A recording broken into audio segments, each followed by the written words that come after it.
morning, my friends.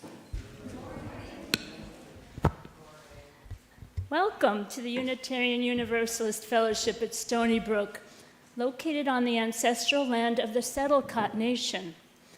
In gratitude, we honor the caretakers of this land, or the original caretakers of this land. My name is Lorraine Stidd, and I really am delighted to be serving today as your worship associate with Gina Talento and our service leader, Reverend David Messner.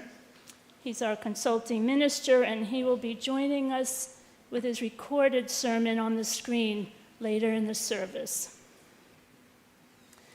I'm excited to say that our music this morning will be provided by our choir, the Unicorn Singers, under the direction of Dan Weymouth. Bethany Riddle is our accompanist. Wendy Engelhart will be offering our Time for All Ages today, and Charlie Posey will be playing the guitar during the story.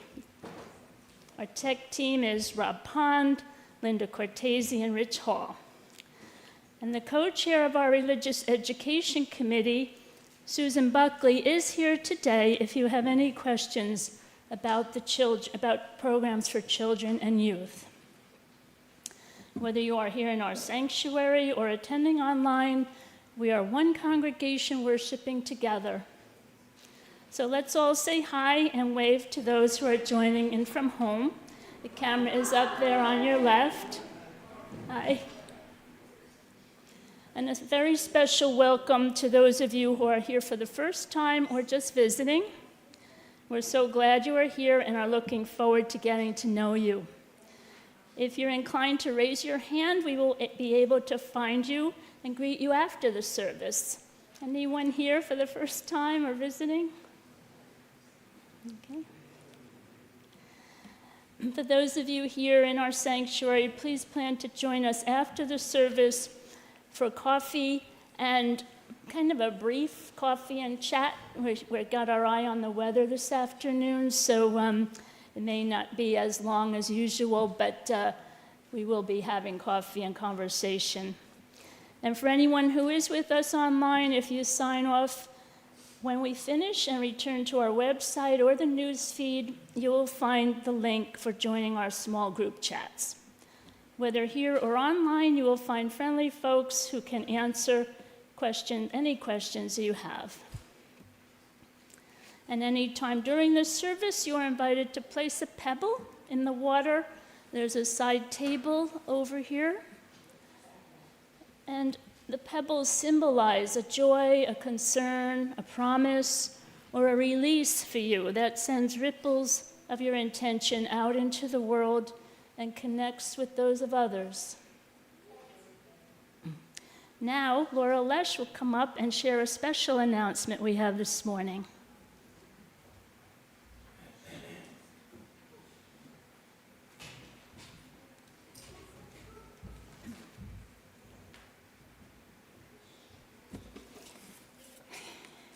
Friends, do you share my dismay at this seemingly endless winter? This repeating cycle of snowstorm after snowstorm after snowstorm. Well, your faithful worship associates are here with a message of hope and joy that it will end. Summer will return. And we bring you proof of this today with our theme for this year's summer services. For those of you who have joined us since last summer, we have a long history in this congregation of summer services based on a common theme and led by lay members of our congregation. So, as we do each February, we met this past week and thought about a theme that would speak to all of us.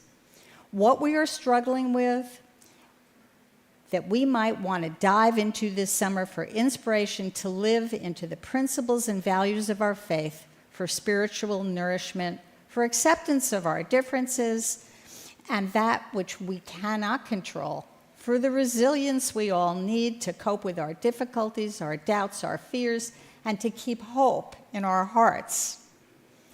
We decided unanimously that at this particular time, when so much seems unsettled and in flux, that a theme we would all benefit from exploring is...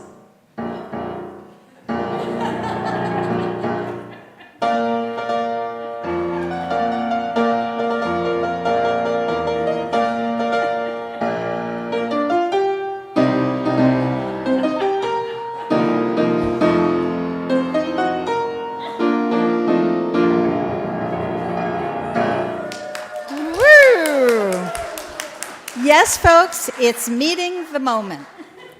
This was a significant theme at General Assembly last summer, and we are asking all of you to think about how this theme speaks to you. How have you or someone who inspires you stepped up to meet a moment that has meaning for you? This is your chance to share your stories, your experiences, your wisdom, and yourselves. This is your chance to know and be known. If I can get up here and do this, any one of you can too. That's for sure. The full information about the theme and how to submit a proposal to lead one of our summer services will be in the March newsletter.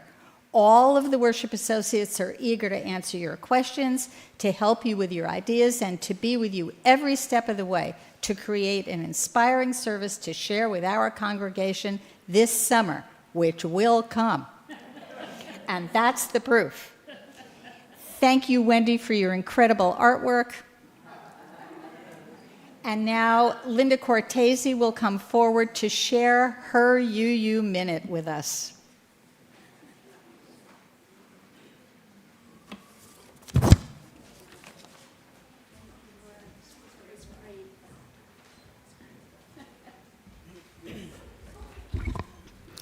Good morning.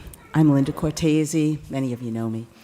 I first started attending services at the fellowship with Rich in January of 2007 on the suggestion of Rich's mom, who had been a member here before moving to Florida some years ago. We have different beliefs when it comes to religion, me an agnostic who was raised Catholic, and Rich, an atheist who was raised as an atheist. What we found here was a welcoming place of friendly, interesting, open-minded people who had beliefs and values similar to our own. We came back. Shortly after that, we became part of the startup team for Grounds and Sounds Cafe, which is still running now about 19 years later, with some of the original team members who still show up every month to make it happen. Soon afterward, I was asked if we would be willing to prepare the dinner for the Pledge Drive kickoff. I remember saying, just because we make brownies for Grounds and Sounds doesn't qualify us to make dinner for 120 people. But when I told Rich, he said, well, we could think about it as if we were in the catering business and, making food for a large event. So what do you think you'd want to serve? So I said, you said yes, didn't you? So what a learning experience that was. I mean, where else in your life can you step up to do something you've never done before, organize or lead something that you never thought you had the skills to do? For me, these included things like learning to set up and run the sound system, learning how to stream Sunday services on YouTube.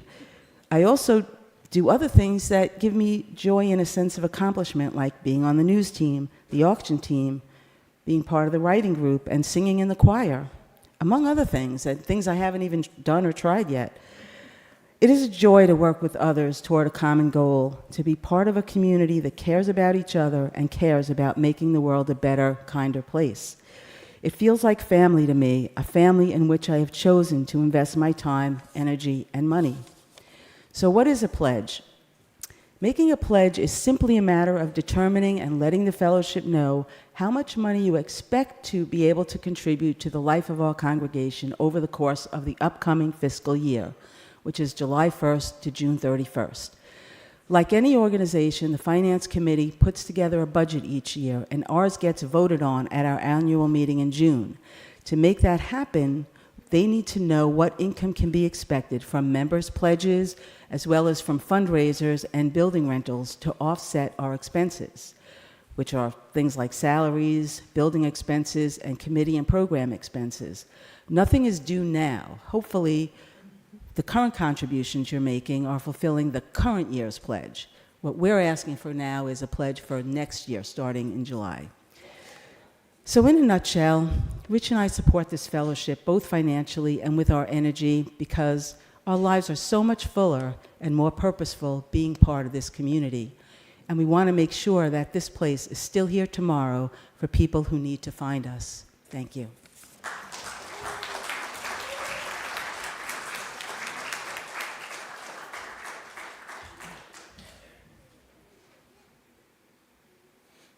Thank you, Linda.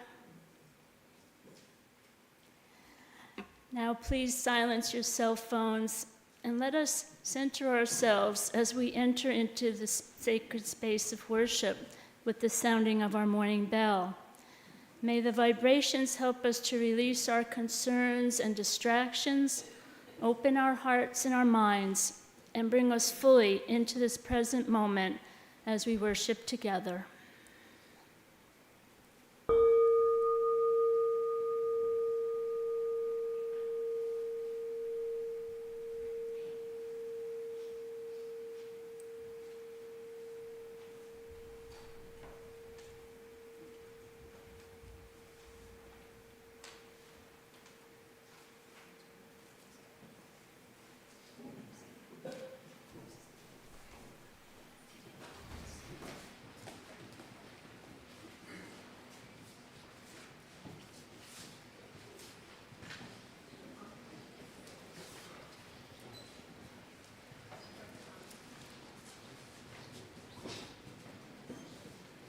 You cannot see what I see, nor your grasp reach what I touch. Each in the lovely pair of flesh and will. What moves us through this world, flesh and bone. Flesh and bone keeps us apart. You cannot see what I see, nor your grasp reach what I touch. What then together can we see? What then together can we touch? Only this, my love, our love.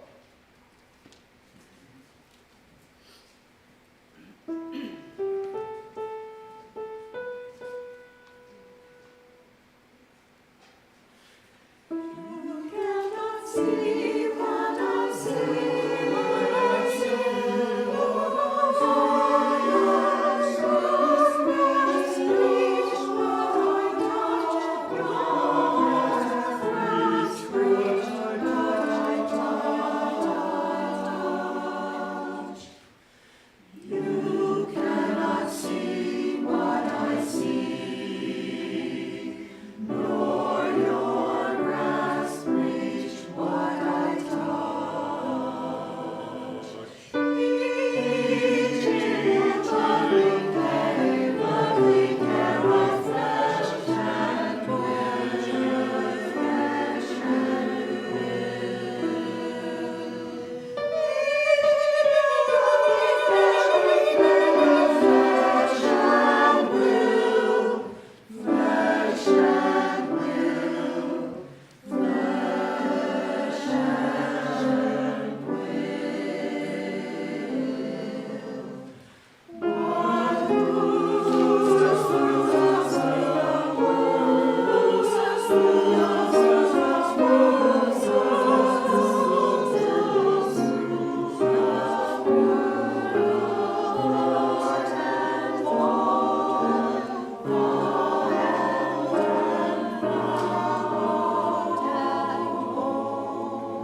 It's in the script. Okay.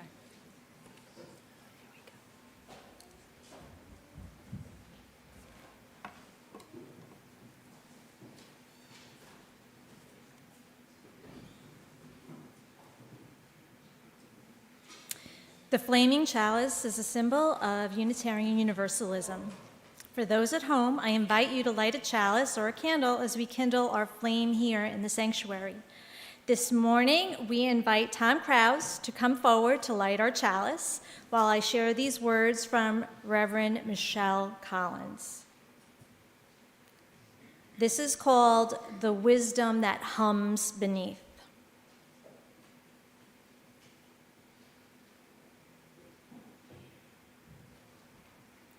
We light this flame for the wisdom that hums beneath thought in our heartbeat, our breath, the subtle flutter that says, "You are still here." We light this chalice to remember resilience begins in the body's quiet language, whispering us along. Let's all rise in body or spirit and join in singing our first hymn this morning, number 131, Love Will Guide Us.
Cassandra, could you hold the book? Thank you.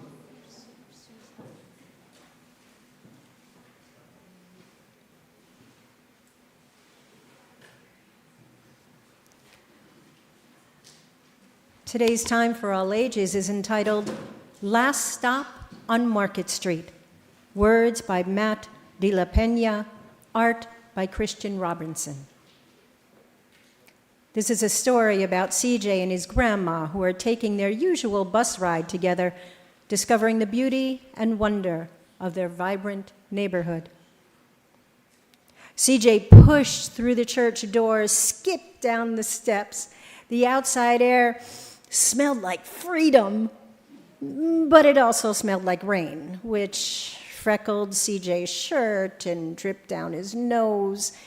He ducked under his Nana's umbrella, saying, "How come we gotta wait for the bus and all this wet?" "Well, trees get thirsty too," his Nana told him. "Don't you see that big one drinking through a straw?"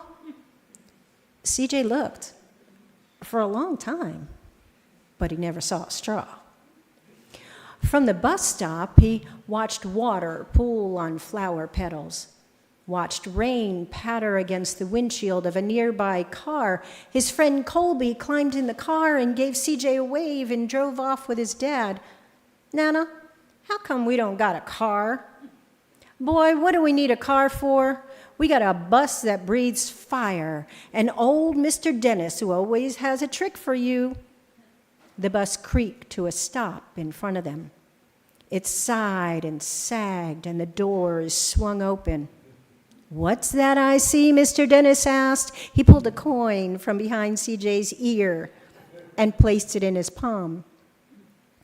Nana laughed her deep laugh and pushed CJ along. They sat right up front. The man across the way was tuning a guitar. An old woman with curlers had butterflies in a jar. And Nana gave everyone a great big smile and a good afternoon. She made sure CJ did the same. The bus lurched forward and stopped. It lurched forward and stopped. Nana hummed as she knit. "How come we always gotta go here after church?" CJ said.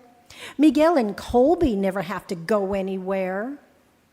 "Well, I feel sorry for those boys," she told him. "They'll never get a chance to meet Bobo or the sunglass man, and I hear Trixie got herself a brand new hat." CJ stared out the window, feeling sorry for himself. He watched cars zip by on either side. He watched a group of boys hop curbs on their bike. A man with dark glasses and a red-tipped cane climbed aboard with a spotted dog. CJ gave up his seat. "How come that man can't see?" "Boy, what do you know about seeing?" Nana told him. "Some people watch the world with their ears." "Well, that's a fact. Their noses, too," the man said, sniffing at the air. "Well, that's a mighty fine perfume you're wearing today, ma'am." Nana squeezed the man's hand and laughed her deep laugh. Two older boys got on next. CJ watched as they moved on by and stood in back, sharing earbuds and listening to music on an iPod. "Sure wish I had one of those," he said. Nana set down her knitting. "What for? You got the real-life thing sitting right across from you. Why don't you ask the man if he'll play us a song?" CJ didn't have to. The guitar player was already plucking strings. "To feel the magic of music," the blind man whispered, "I like to close my eyes." Nana closed hers too. So did CJ and the spotted dog. You might want to as well. And in the darkness, the rhythm lifted CJ out of the bus, out of the busy city. He saw sunset colors swirling over crashing waves, saw a family of hawks slicing through the sky.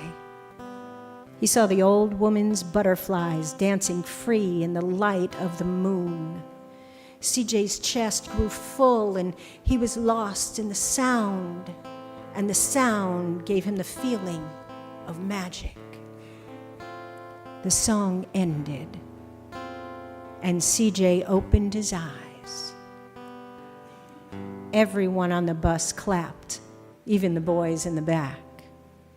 Nana glanced at the coin in CJ's palm, and CJ dropped it in the man's hat. "Last stop on Market Street," Mr. Dennis called. CJ looked around as he stepped off the bus. Crumbling sidewalks and broken down doors and graffiti-tagged windows and boarded-up stores. He reached for Nana's hand. "How come it's always so dirty over here?" She smiled and pointed to the sky. "Sometimes, when you're surrounded by dirt, CJ, you're a better witness for what's beautiful." CJ saw the perfect rainbow arching over their destination, the neighborhood soup kitchen. He wondered how his Nana always found beauty when he never even thought to look. He looked all around them again at the bus rounding the corner out of sight and the broken street lamps still lit up bright and the stray cat shadows moving across the wall. When he spotted familiar faces in the window, he said, "I'm glad we came." He thought his Nana might laugh her deep laugh, but she didn't. She patted him on the head and told him, "Me too, CJ.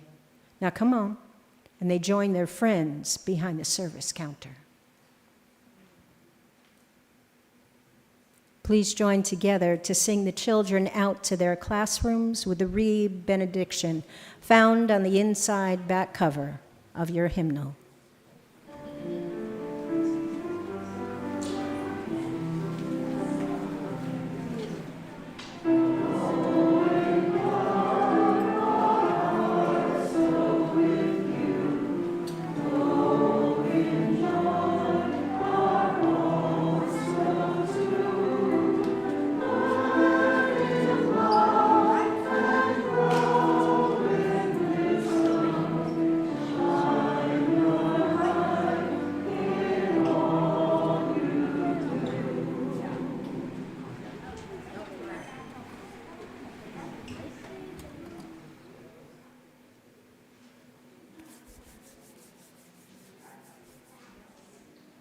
Let us enter into our time of meditation. We'll begin with spoken words from a poem by Lynn Unger entitled Breathe. Then we'll have a time of silent meditation. Bethany will bring us out of the meditation with hymn number 123, Spirit of Life. You may want to open your hymnal if you're not familiar with the words.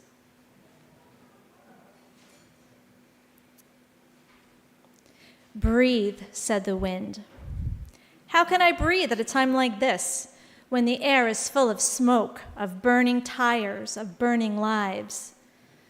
Just breathe, the wind insisted. Easy for you to say, as if the weight of injustice is not wrapped around your throat, cutting off all air. I need you to breathe. I need you to breathe. Don't tell me to be calm when there are so many reasons to be angry, so much cause for despair. I didn't say be calm, said the wind. I said to breathe. We're going to need a lot of air to make this hurricane together.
Each week it is our spiritual practice to share our offering plate with an organization working for a more just future.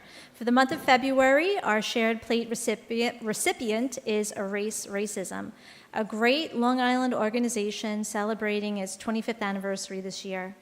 Their mission is to expose forms of racial discrimination, advocate for laws that eliminate racial disparities, and increase understanding of how structural racism impacts our communities and our region. It is well documented that inequitable treatment and outcomes in public education, housing, and community development exist. Erase Racism strives to address these issues through research, educating the public, policy advocacy on the local and state level, and through legal action. Their efforts have focused especially on public school education and housing. They are also fostering the next generation of community leaders through their Long Island Leaders of Tomorrow program for high school students. Please give generously in support of this amazing organization. For those worshiping online, we need your donations too, and the link to donate is in the comments now. It's also on our homepage on the website.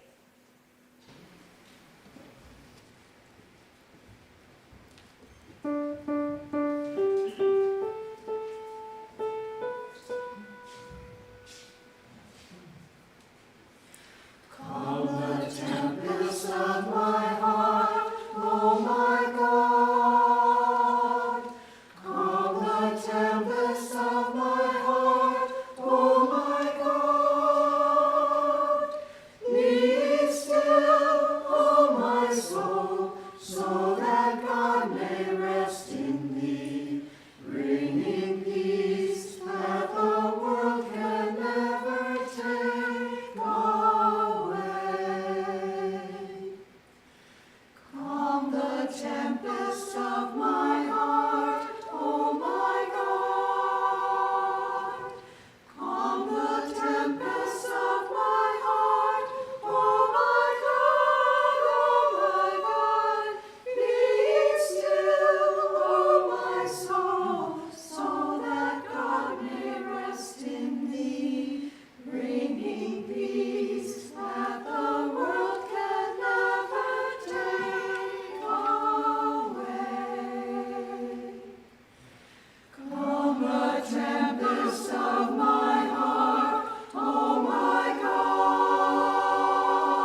How beautiful. Thank you.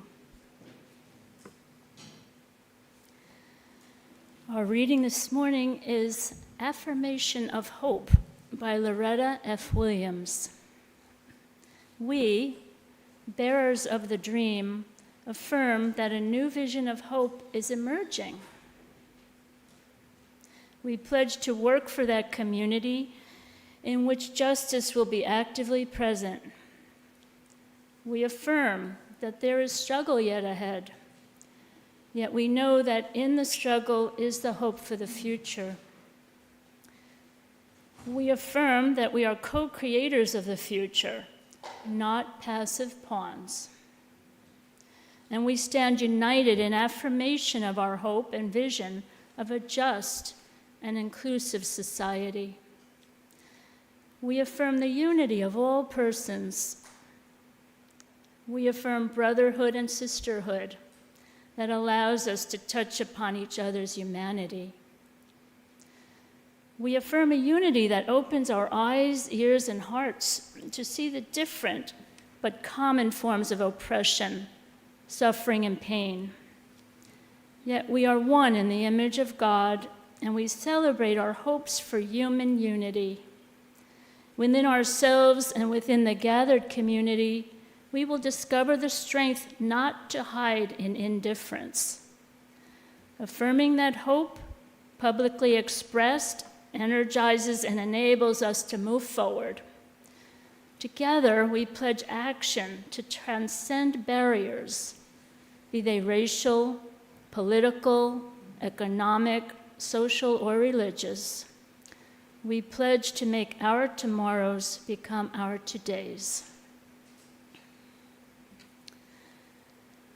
So twice each month during this worship year, our consulting minister, the Reverend Dave Messner, joins us at the pulpit virtually with a sermon related to a theme chosen by our worship team.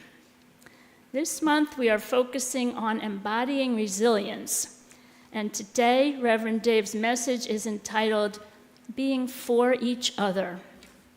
Reverend Dave.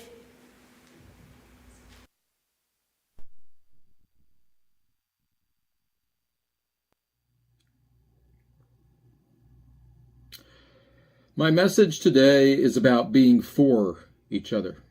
I'll go straight to the conclusion and say that I think this community is in large part a simple commitment to mutual recognition of one another and a conspiracy for the well-being of each other. And if we get it right, this conspiracy lasts a long, long time, and it changes everything.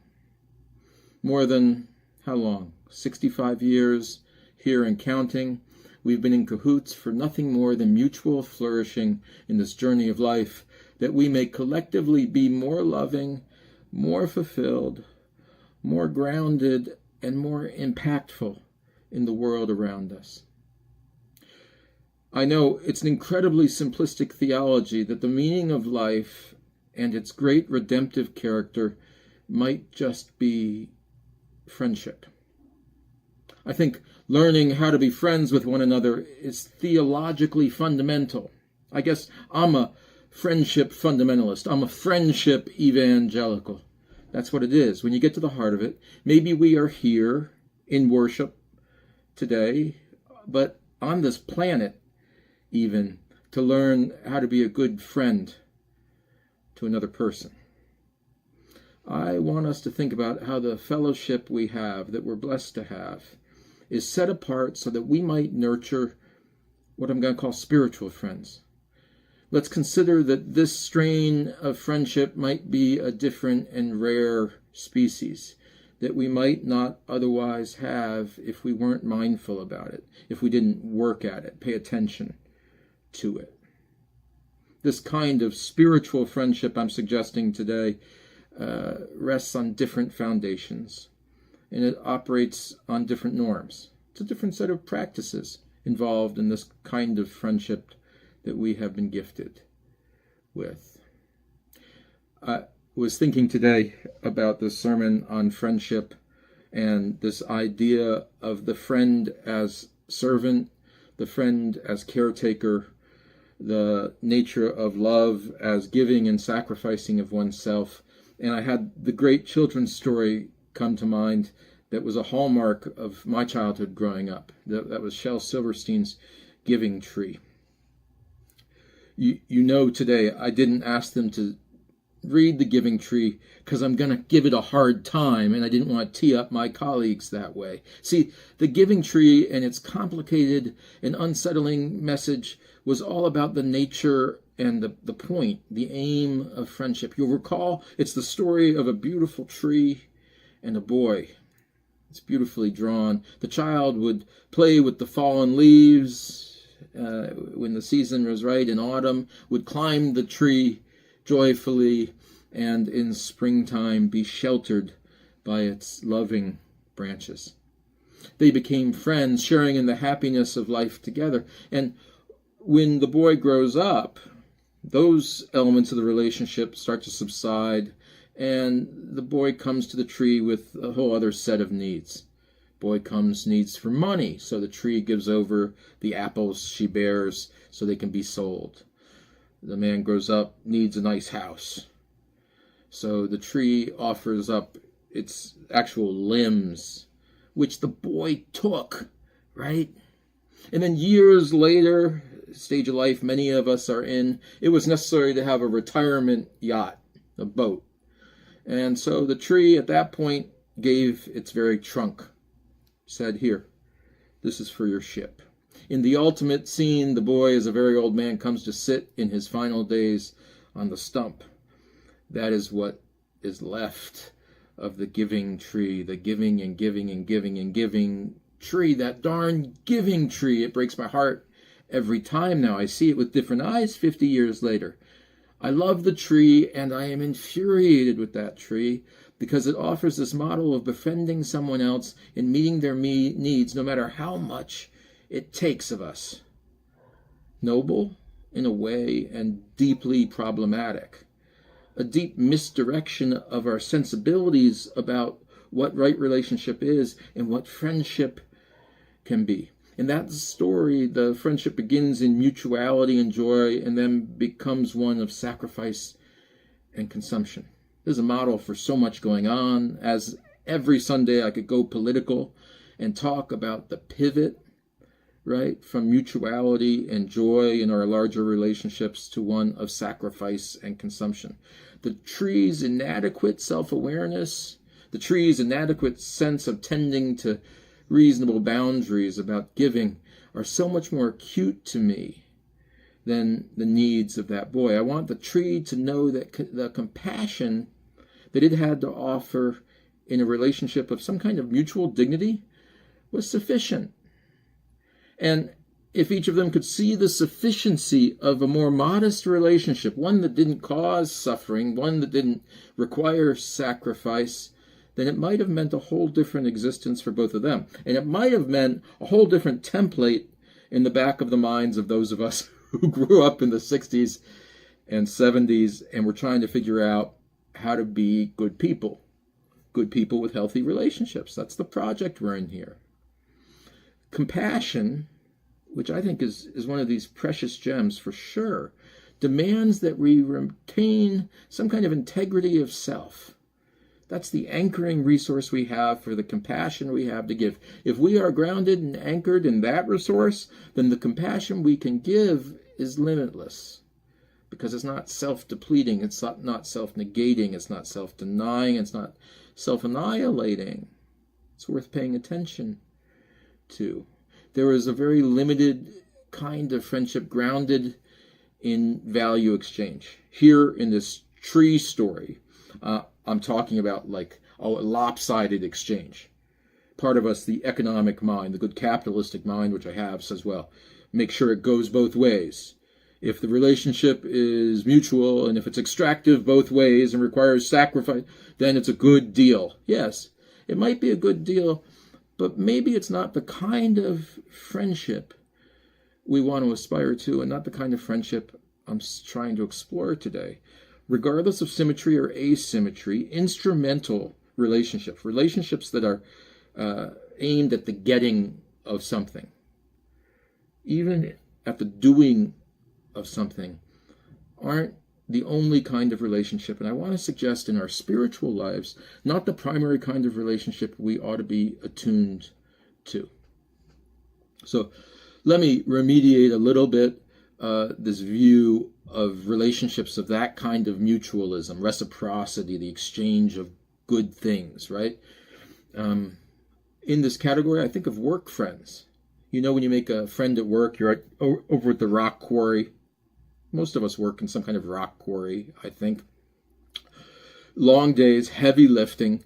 You have a friend at the rock quarry, and they serve all kinds of functions, including showing you how to be excellent at chipping rocks, offering you a camaraderie of place that is purposeful but narrow and of use, I want to suggest, only in that limited domain. There's a failure of transportability of the relationship because the relationship is tied to the chipping of rocks and the conviviality derived of that common labor. That's a kind of solidarity born of circumstance and purpose. Now, this isn't bad, right? I often will talk here and with you about solidarity born of circumstance and purpose, right? Common purpose and shared labor are powerful. Some of that's why we come together. We could, for instance, here, pull ourselves together, bind ourselves together, energize one another, and work to save the environment. That's a worthy purpose, and it can bring us into relationship with each other. In fact, it often does. This moment in time in 2026, we could get together with a sense of solidarity and maybe do something about democracy. Maybe we could prop up and restore and renew democracy in this country. That seems worthwhile, right? So I'm not here to tear down the notion of doing powerful work together and the way that cleaves us to one another as comrades in arms. That's not bad at all. That's not bad at all. But I've been reflecting lately about what it is when it's not purpose-driven, but instead merely person-centered. What happens to our relationships? What are we to one another if we're not doing a thing? If we're not doing an important thing, who are we to one another? Or do we cease to be as people? Right? This is the big question often we think about retirement. And I got to tell you, retirement's in my mind lately. Just the taste of the possibility. What happens when you lay down your hammer and chisel back to the quarry? You leave the quarry forever, and you're left untethered in figuring out how to live a life. And all the time, people are talking about, what are you going to do with your days? I was having that conversation with a friend just a couple hours ago. What are you going to do with your days? I don't think it's a scheduling problem. What I wonder about are our relationships when we're untethered from institution and purpose, if those are the places that drive our solidarity. What happens relationally to our community when we take, or at least decenter for a moment, purpose-driven life and instead live human-centered life? It's a spiritual exercise I'm inviting us into today. I'm also inviting you into a little bit of life review and reflection. I've had so many kinds of friends over the course of my life. I have had, indeed, so many wonderful work friends. I've had church friends aplenty, school friends, homework friends, best friends, ride the train to work friends, Thursday night at the pub friends. We're cheering for the same team friends, especially when your team is losing. I won't bend your ear about the White Sox, but you got to have friends if you're going to root for the White Sox. Now, these are all worthy friends. I don't think there's a bad kind of friend. I could even go on for a little bit of the good of friends who are partners in crime. Not even a terrible thing. Could be close friendships, not even doing things that are so much in the interest of one's good health. There are many kinds of valuable friends. They all have their place, but we need to be, I think, awake to the character of the friendships we're cultivating and attuned to the open spaces that need attention. Because I don't think the open spaces are the friends at the White Sox game. I don't think the open spaces are the do a project and have some people to work alongside kinds of friends. I think the open space are a deeper kind of spiritual friends with whom we can share our experience of existence.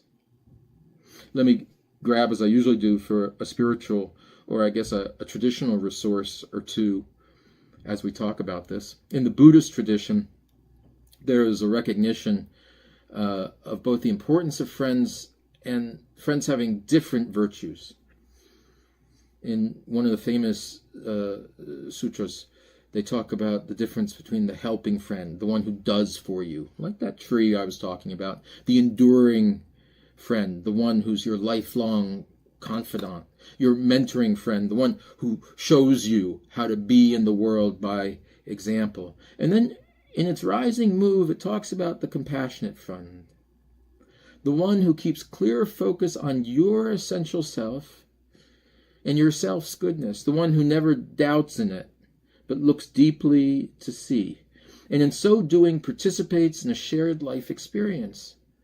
That kind of friend communes with what is true, authentic, and powerful in your experience. That kind of friendship is a reciprocal communion around that which is true, authentic, and powerful. It is about existing, not doing.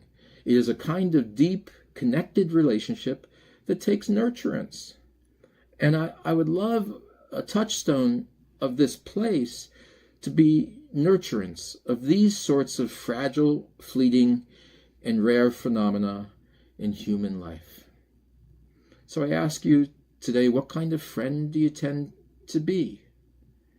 Helper, endurer, mentor, empathizer. It's that last one that interests me today. It's that last one that resonates as I cross traditions to make a connection here with Paul's epistle, I think the first epistle to the Corinthians. And we know this because some of us conduct weddings and some of us go to a lot of weddings.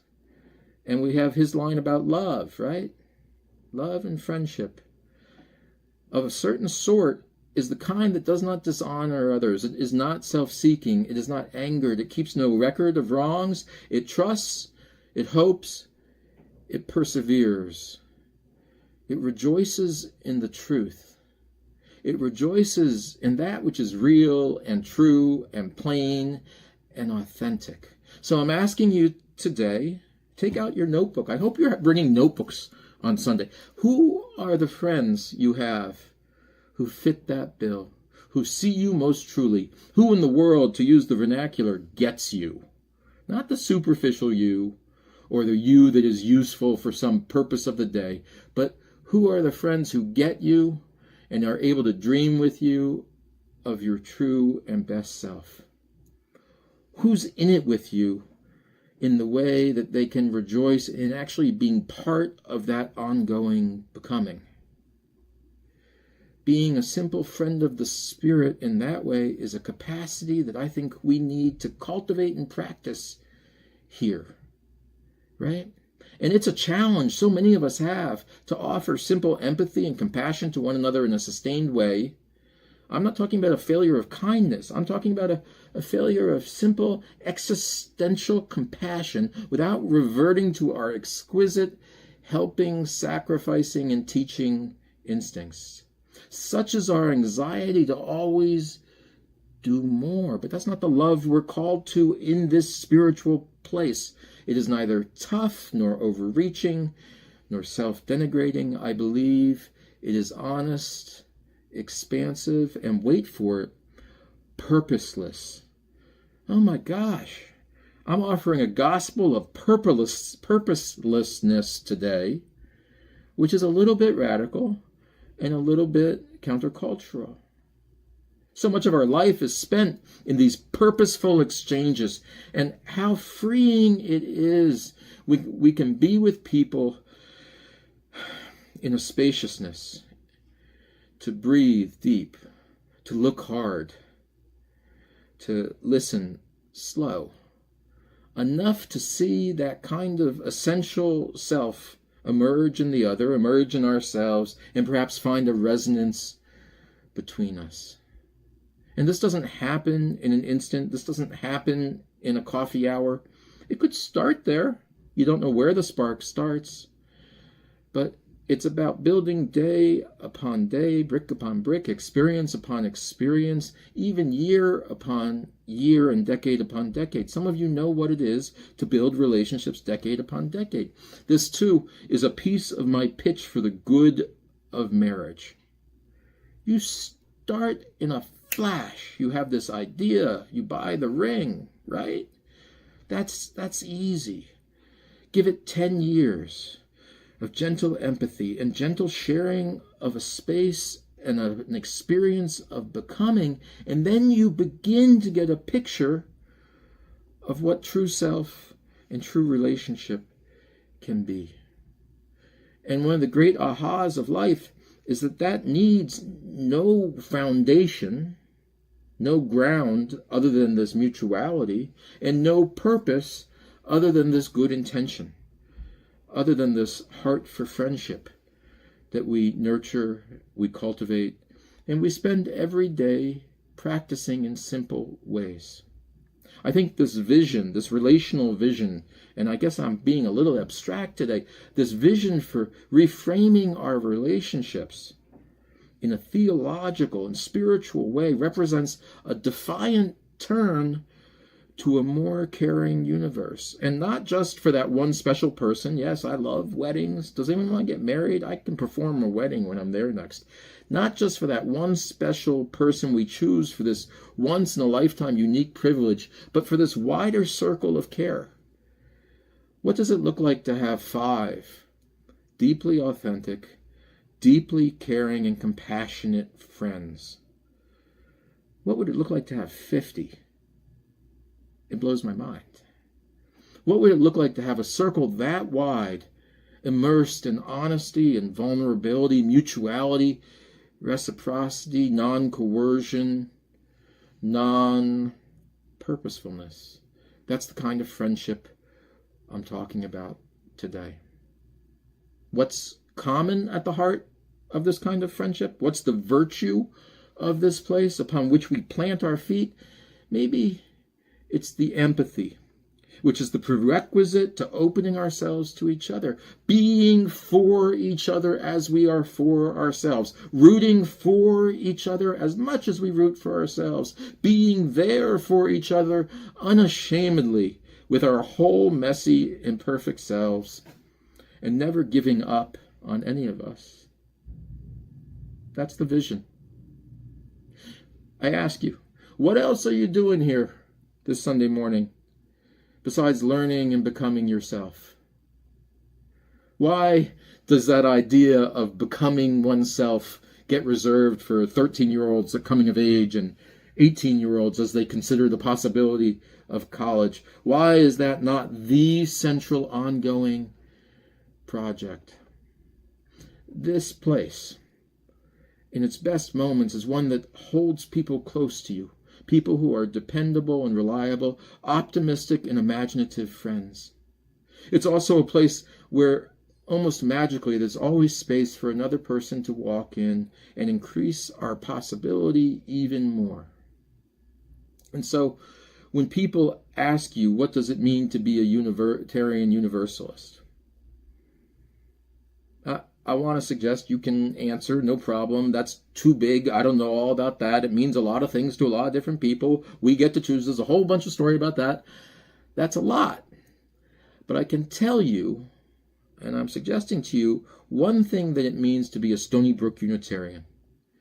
It's about learning how to be the kind of friend that is life-giving. It is about learning how to have yet one more friend who brings life to the world, and learning how to do that together. This new chapter that we're all entering into, this new chapter of the fellowship, the new chapter in each of our lives, is simply about our hearts, grounding ourselves more deeply in a place of compassion, opening ourselves more vulnerably to the possibility of new relationship, and taking a leap with some sense of joy and anticipation in the good that is yet to come. It is a chapter where we will evermore be for one another. It is a chapter in which I believe we will be ever more surprised by what comes of it. May it be so, and amen.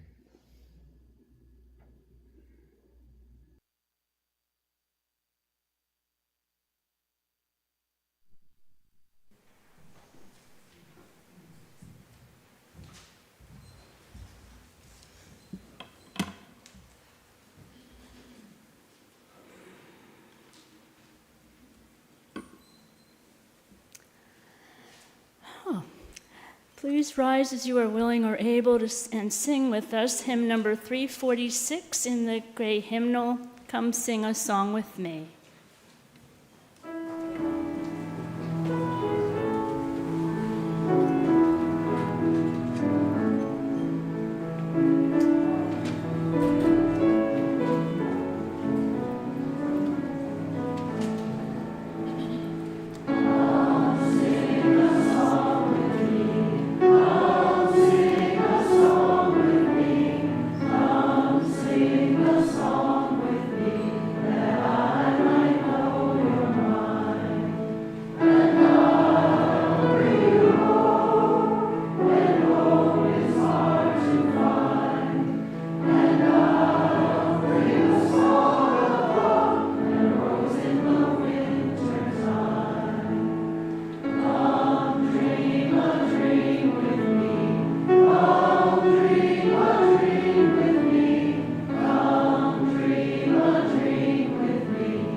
Our closing words are from a piece taken from a compilation of readings sent to us from Reverend Dave entitled, Been in the Storm So Long, that gives homage to Black History Month. This one is called Love Is All and was written by Lewis H. Latimer. What is there in this world beside our loves to keep us here? Ambition's course is paved with hopes deferred, with doubt and fear. Wealth brings no joy, and brazen-throated fame leaves us at last, naught but an empty name. O soul, receive the truth, ere heaven sends thy recall. Naught here deserves our thought but love, for love is all. And as our service concludes, let's wave and say goodbye to the folks online at home. Goodbye.